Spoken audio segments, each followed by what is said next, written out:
Alright guys, the moment you've been waiting for. These are my honest thoughts about Dragon Ball Super Superhero, and you know I keep it 100 on this channel, so this is going to be my unfiltered thoughts about it, but I'm going to keep it as spoiler free essentially as possible. And if it wasn't in the trailers, I'm not going to talk about it. If it's to do with a certain part of the story that we've already discussed through, say, some of the leaks and stuff like that, then I will mention on it. But you may want to strap yourselves in for this one, because this movie is not what it seems. The biggest crux to this movie is the fact that it is CGI, but there are elements in the movie, I'm not going to say where it's traditional animation, and it's actually pretty good traditional animation.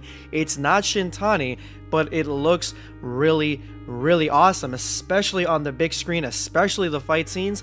It is pretty badass. So I honestly am curious why they didn't go with that direction specifically. I feel like they're just trying to do something different for the hell of it, trying to adapt and develop these technologies a lot further. But at the same time, it was kind of strange to have that in there because it clashed a little bit with the CGI. It's been spoiled already that Dr. Hito has a link to Dr. Gero. In this movie, you get a full breakdown not only on Dr. Gero and his entire lineage up to Dr. Hito, but you also get a lot of history for the Red Ribbon Army about what they did after Dragon Ball, essentially. So if you are interested in that kind of lore, it is there, and it doesn't seem like it's being pushed down your throat. It's being told in a very natural way, and that's something that I really appreciated about the movie. This movie starts out and honestly continues all the way toward the middle of the movie as a family-friendly,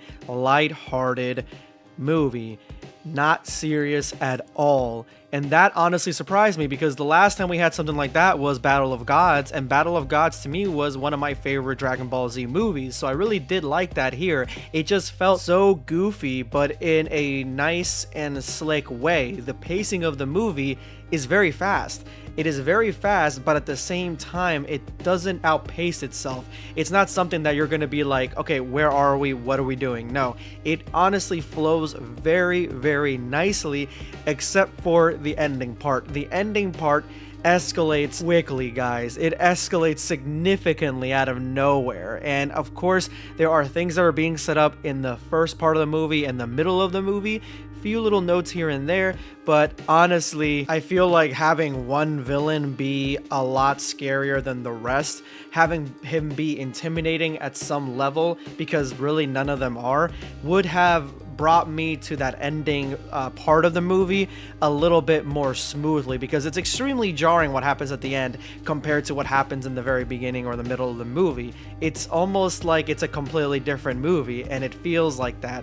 Even though the pacing and the flow fast-paced and you feel good about it, it still comes out of nowhere, and at that point it still paces very well after that. So it's just one moment in that movie that just feels like it's like so much is happening, and there really isn't a bad guy that we're focusing on until the very end of the movie, which is of course Cell Max. I would be doing a disservice to one of my favorite characters if I went further into this review without telling you guys who this movie is about, because everything has us believing it is about Gohan. I thought it was about Gohan. No, this is a Piccolo movie. It is not a Gohan movie. Gohan is in the movie a few times and toward the end, but no, this is a Piccolo coming of age story. We see Piccolo go through his familial interactions, not just with the Sun family, but with Bulma's family as well. We see him actually go out on his own and become a secret detective, essentially. He becomes Batman at one point.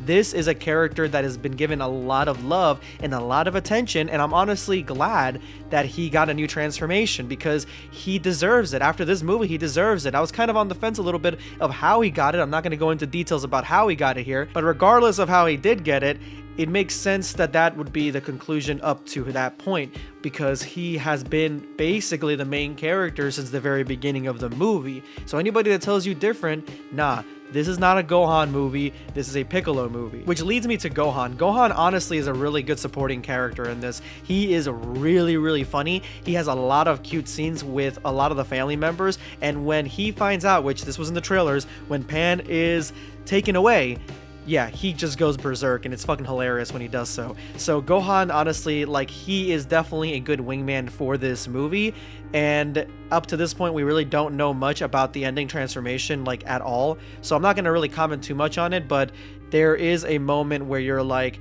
oh shit, this also has come out of nowhere, but hopefully at some point we do get that explanation given to us. There's a large part of this movie, I would say larger than Gohan scenes, where we are on Beerus's planet with Beerus, and how he interacts with Chilai and Broly and Lemo and his group is just really, really good.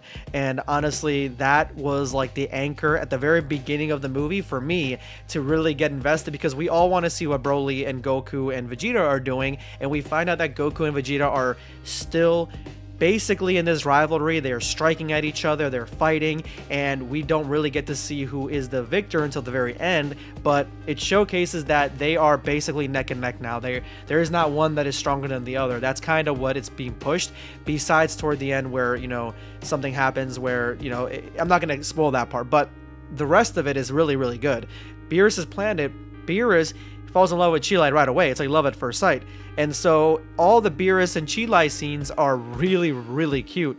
And this is kind of what leads to this lighthearted nature of the movie, because Broly not once gets upset about this. He's just kind of ignoring the fact that Beerus is hitting on Chilai. He just ignores that fact. He's more focused on Goku and Vegeta and their fight, while Chilai is helping Beerus in the kitchen with groceries, if you know what I'm saying. The whole thing is really necessary, to be honest, because in a world where we have Goku and Vegeta, we kind of really need to know what's going on with them. We need to know what's going on with Broly, because he's another strong one in this universe. So seeing them be preoccupied, essentially, and not being able to make it to Earth gives us a believability that Piccolo and Gohan are really the only ones left. Gamma 1 and Gamma 2 are really interesting characters, and I think that for years to come, we're going to be having a lot of YouTubers just make dissection videos about them, because they are really, really lore heavy, and so is Dr. Hito. They are essentially intertwined with each other. You cannot separate them, and honestly, they're really good, not really villains, but they were good antagonists up to a certain point. But I just wish that someone was menacing and evil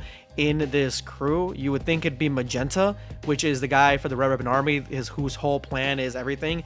But yeah, he's not very menacing either. Like, he doesn't come off as menacing, and he doesn't have a moment to shine at all. So you at some point get like, this is the end of the movie, and then something happens like randomly where you're just like, oh, this is not the end of the movie, this is the real bad guy. It becomes like a Godzilla movie out of nowhere. But the fight scene at the end is honestly some of the best that Dragon Ball has ever made. It is probably, in my opinion, on par with some of the stuff from DBS Broly. I mean, I love traditional animation better, but still, I think it's really good. And I think that they've literally pushed the CGI for Dragon Ball to such an extent that there are so many scenes, specifically with characters' movements, that just feel like I'm watching the manga or an anime come out of the screen. Like, it almost seems like 3D anime, essentially. There is the scene where they summon Shenron. That one was so expertly crafted when it came to Shenron's movements and the way that he granted wishes, that I was in awe the entire scene. Like, I love that moment. And Piccolo and Bulma's banter is golden at this point. It's just beautiful. I love it. To be honest, I'm surprised that they could do this twice, that they can make a movie about essentially a battle. That's essentially what this movie is. It's about a battle, and it's goofy at that up until a certain point, and they made it work. They made it work on its premise very well. Is similar, almost identical to DBS Broly. And DBS Broly had the entire beginning portion of the movie be a completely different movie also. So this movie kind of pushes that as well up until the very end. Like, it's two different movies. So the fact that they can make this work so easily, to me, this means that Dragon Ball has a future in the movie theaters. And if told correctly, we're probably going to see more of these to come, which I'm kind of glad that we are. If I had to give this movie a rating, I would say probably a 8.5, around there, you know, just really, really solid, above average movie, really, really fun. Didn't really take it too seriously throughout the entire thing. Obviously doesn't take itself too seriously, but that's really good, especially since I gave Broly 9 out of 10. I think that 8 out of 10 is solid for this movie, and I would say check it out in the movie theaters as soon as it drops. Subscribe for more content. Or perish.